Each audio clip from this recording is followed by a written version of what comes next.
being confident in yourself and being part of a makeup brand does not make you feminine. It does not make you have to fit into a certain place, and that's the same thing with racing. Just because we're in motor cars that are like noisy and loud and mechanical doesn't mean that we have to fit into the mold of being a tomboy.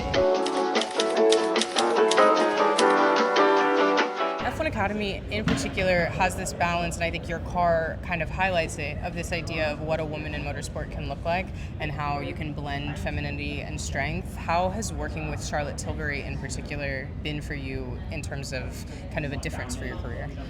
I mean, to be completely frank, I thought when I joined Charlotte Tilbury on this journey this year that makeup's a really feminine thing, and I had to become a girly girl or fit into that mold of being a girly girl who loves makeup. Right. But I think working with them has showed to me that there's so much freedom in being able to express yourself with makeup, and it doesn't mean that I have to suddenly fit someone else's mold to represent that. Yeah. Charlotte Tilbury's given me a lot of freedom to kind of use makeup how I'd like to use it, and to dress how I'd like to be, and they've been very, very, I guess, open to me doing whatever I'd like to do with their brand, which has been a pleasure and something that I didn't expect working with a makeup brand. I think what's cool about what you're saying is that's sort of the point. When we look at makeup and we say, well, that's so girly, that's so feminine, it's no, it's more about expressing yourself. Exactly. I think a lot of people see the Hot Lips car and it's like, that's the girliest car on the grid, but it really isn't. Yeah.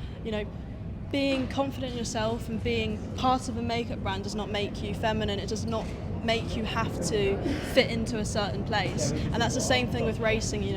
Just because we're in motor cars that are like noisy and loud and mechanical doesn't mean that we have to fit into the mold of being a tomboy either. Right. So having those sorts of brands on board that allow us to be dynamic and to really enjoy ourselves for who we are has made it a very liberating experience. I think that's amazing. I think that's such a cool, perfect balance of everything. And I think watching how much F1 Academy and how you guys have changed sort of the expectation of what that looks like you For said, sure. you can be whoever When you I want. started in the sport, I always thought that I had to do the things that the other boy drivers were doing to be able to fit in.